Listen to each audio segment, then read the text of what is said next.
Liée par une coopération ancienne avec la Banque mondiale, la République du Congo a vu cette relation se consolider à travers l'ouverture à Brazzaville de nouveaux bureaux qui abriteront l'ensemble du personnel de l'institution. Ce qui témoigne de l'enracinement d'un partenariat stratégique et durable. Souhaitons reconnaître l'implication majeure du Premier ministre Anatole Koliné-Makosso dans la réalisation de ce projet. Le vice-président de la Banque mondiale pour l'Afrique de l'Ouest et du Centre, Ousmane Diagana, est venu lui adresser ses remerciements et l'assurer de la volonté de l'institution de Bretton Woods de soutenir la mise en œuvre du plan national de développement de la République du Congo. Finalement, je lui ai informé que nous sommes ici au Congo aussi avec l'ensemble de l'équipe managériale de la Banque mondiale pour l'Afrique de l'Ouest et l'Afrique centrale et que notre venue au Congo témoigne non seulement de la qualité du partenariat entre le Congo et la Banque mondiale, mais des progrès extrêmement importants que le Congo a fait sur le chemin du développement économique et social et qu'il était important pour moi d'amener mes collègues pour voir le Congo, de le découvrir et de voir les efforts qui ont été consentis, mais également ce qui reste à faire, parce qu'il y a toujours des défis de développement. C'est en étant sur le terrain, en les voyant, qu'on peut être davantage motivé pour travailler avec le Congo et sur le leadership des Congolais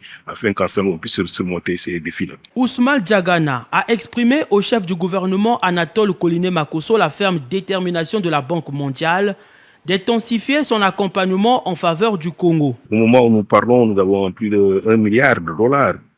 de financement pour le Congo. Quand le PND nouveau va être préparé, nous allons augmenter à coup sûr ces enveloppes de financement, non seulement par ce qui est apporté par le financement public de la Banque mondiale, donc le côté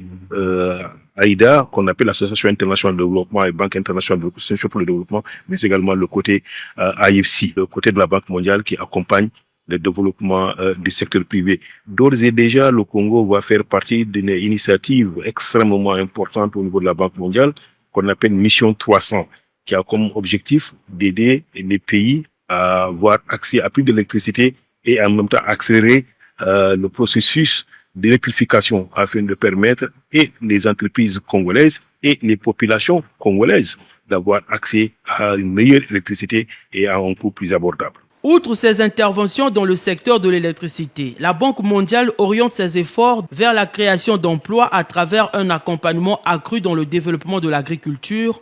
de l'économie numérique, de l'éducation et de la formation professionnelle.